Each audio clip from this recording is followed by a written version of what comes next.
తిరువీరుల talented actor చేయడం, talented actor పట్టడం చాలా హ్యాపీగా ఉంది. ఈ సినిమా ట్రేడ్లో ఉన్న క్రేజ్ చూసి పిచ్చిపోతాను. I'm not joking.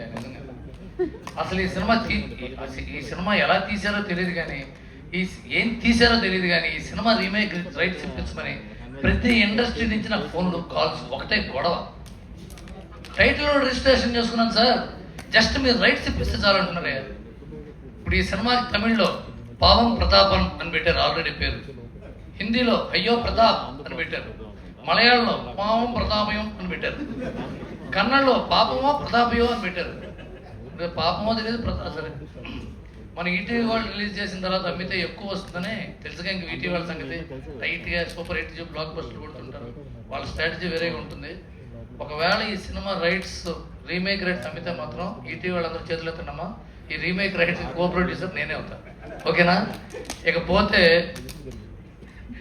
నా స్వాతం నేను చెప్పుకుంటా. అల్లరి నరేష్ గారు ఏ సినిమాకి ఫంక్షన్కి వచ్చినా చాలా మంచి శకునం. నాని గారి స్టార్టింగ్లో, మనోజ్ మంచు గారి స్టార్టింగ్లో, వరుణ్ సందేశ్, అందరికీ ఆయన చాలా మంచిగా ఫ్రెండ్లీగా ఉంటే, అందరితో క్లోజ్గా ఉంటే అందరిని ఎంకరేజ్ చేసేవారు ఆయన. ఇవాళ తిరువూరు ఫంక్షన్ రావటం తిరువూరికి చాలా మంచి శకునం ఇది. థ్యాంక్ యూ నరేష్ గారు, మీరు అడగంగానే వచ్చారు. Thank you so much.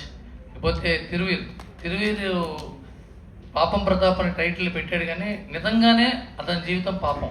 చాలా కష్టపడి అతని కష్టాలతో బయోపిక్ చీటీ వినవాళ్ళు, అన్ని కష్టాలు పడ్డాడు అబ్బాయి. అలాంటి అతను ఇంతకుముందు గ్రేట్ ప్రీ వెడ్డింగ్ షో చేసినప్పుడు పబ్లిసిటీకి ఎవరిని అడగాలో తెలియదు కూడా అతనికి. అవునా కదా? చాలా కష్టపడ్డాడు. ఎవరిని అడిగితే ఎవరు వస్తారు సార్ అని కంగారు పడ్డాడు ఆయన. కానీ వాళ్ళ నరేష్ గారు లాంటి హీరో, ఆ తర్వాత హరీష్ శంకర్ లాంటి పెద్ద డైరెక్టర్ అందరూ వచ్చి తనని బ్లెస్ చేయటం అతని ఎదుగుదలకి ఒక చిహ్నం. అతను ఎదిగాడు, అతన్ని గుర్తించారనడానికి ఇదే ఎగ్జాంపుల్. ఈ సినిమా మా నితిన్ చెప్పినట్టు హి హాజ్ అరైవ్డ్ అనిపించుకుంటాడు. ఈ సినిమాతో పాపం ప్రతాప్ చాలా పెద్ద సక్సెస్ అవుతుంది. ఇకపోతే నేను దేవి ప్రసాద్ గారు ఈ సినిమా అని నా టెన్షన్లో వెళ్తుంటే ఈయన ఎదురయ్యాడు రోడ్డు మీద క్యూ మార్ట్ దగ్గర. బాగా క్లోజ్ ఫ్రెండ్, నాకు ఇంత తెలిసిన ఆయన సినిమాకి నేను అసిస్టెంట్ డైరెక్టర్గా పనిచేశాను. మా వైఫ్ ఎవరైనా అంటారు, నేను చెప్తాలే, నేను మేనేజ్ చేస్తాను చెప్పి వెళ్ళి ఈయన అసలు మమ్మల్ని ఆయన మావిని పట్టించుకోరా నుంచుని ఆయన ఆ రోజున అంత ముందు రోజు జరిగిన కబుర్లు, సినిమా ఇండస్ట్రీ కబుర్లు చెప్తూ ఉంటే 7:30కి రోడ్డు మీద కబుర్లు చెప్పాము. 9:30 దాకా నవ్వించాడు. అసలు మా ఆవిడ ఎవరు అనే విషయం మర్చిపోయి నవ్వి కడుపు చెక్కలపై నవ్వించాడు. ఈయనంత గొప్ప మిమిక్రీ ఆర్టిస్టు, ఈయనంత ఇమిటేటరు, ఈయనంత కమెడియన్, ఎక్స్ట్రాడినరీగా చేస్తాడు ఆయన. ఆయనకేమో పాపం ఈ సినిమాలో సీరియస్ క్యారెక్టర్. అది ఐరనీ ఆఫ్ లైఫ్. అవునా కదా? గుర్తులేదు ఉంటుంది మీకు.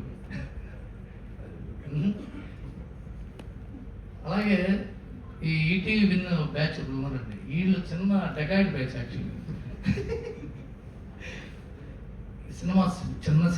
చిన్న సినిమా స్టార్ట్ చేస్తున్నాం, ఇది చిన్న వాళ్ళతో ప్రొడ్యూసర్ మొదలు పెడతారు. చివరికి అది ల్యాండ్ అయ్యేటప్పుడు ఒక లిటిల్ హార్ట్స్ అవటం, ఒక అనగనగా అవటం, ఒక రాజు వెడ్స్ రాంబాయ్ అవటం, రేపు పాపం ప్రతాప్ అవటం అవుతుంటుంది.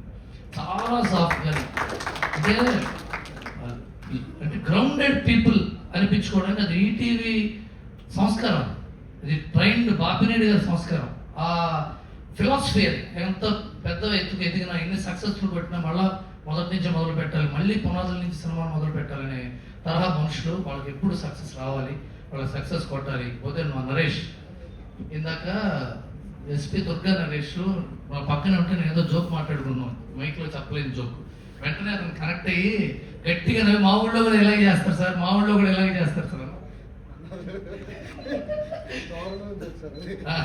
దారుణం జోకుడు.